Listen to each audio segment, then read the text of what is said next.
Hi everybody, it's Alexanis and today I'm gonna review for you the Babolat Pure Strike 97. So I took out this racket of Tennis Zone to see if this one could be a great fit for you because it's one of the most control-oriented racket that Babolat ever did. And so I'm gonna start with the specs and then we're gonna go onto the court and finally I'm gonna give my final rating. So for the specs, this is a 310 gram unstrung weight with a leather grip. There is a 16 by 20 string pattern to add a bit more control with the 20 crosses, and finally this is a 97 square inch head size to increase the feeling. What is new with that Babolat Pure Strike 97 is the NF2 or NF square technology that should increase the flexibility of the racket and overall the feel of the racket. So let's go on the court to find out if it's a good improvement or not.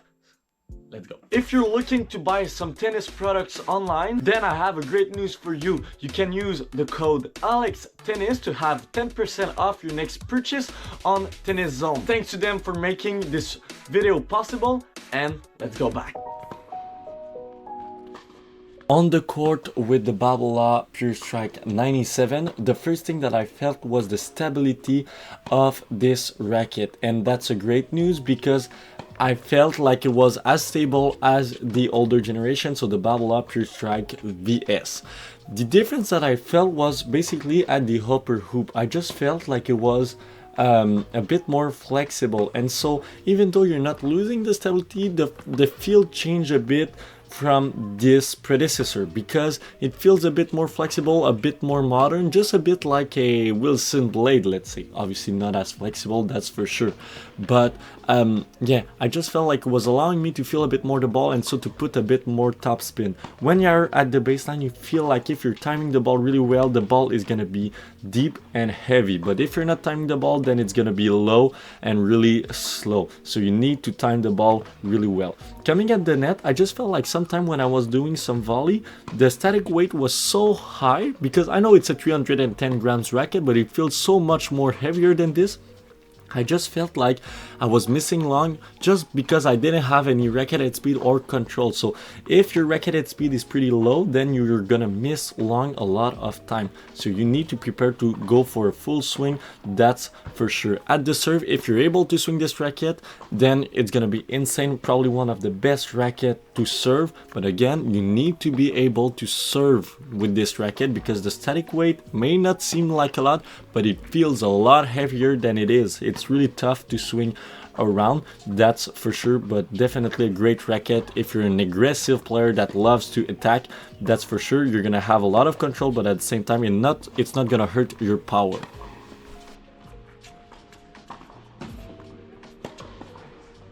So I really liked the Babolat Pure Strike 97. It's such a cool control-oriented racket that can give a lot of power to when you're hitting the ball well. So before going into the rating, my main thing is gonna be like take into consideration everything that I'm gonna say is taking into consideration the fact that you're well positioned to hit the ball. So let's start with control. So in terms of control, it's really good. A really hard racket to play with, that's for sure, but when you're striking the ball really well, it's definitely not the racket that provides the less amount of control. So if you're hitting well, then you have a lot of power. If you're not striking well the ball, then that's where you feel like it's a control oriented racket. So instead of saying that it's control oriented, I would say that the sweet spot is kind of small, and that's what makes this racket kind of hard to play with and so control oriented. So I'll have to go with 8.5 out of 10 for the control. In terms of feel, I liked it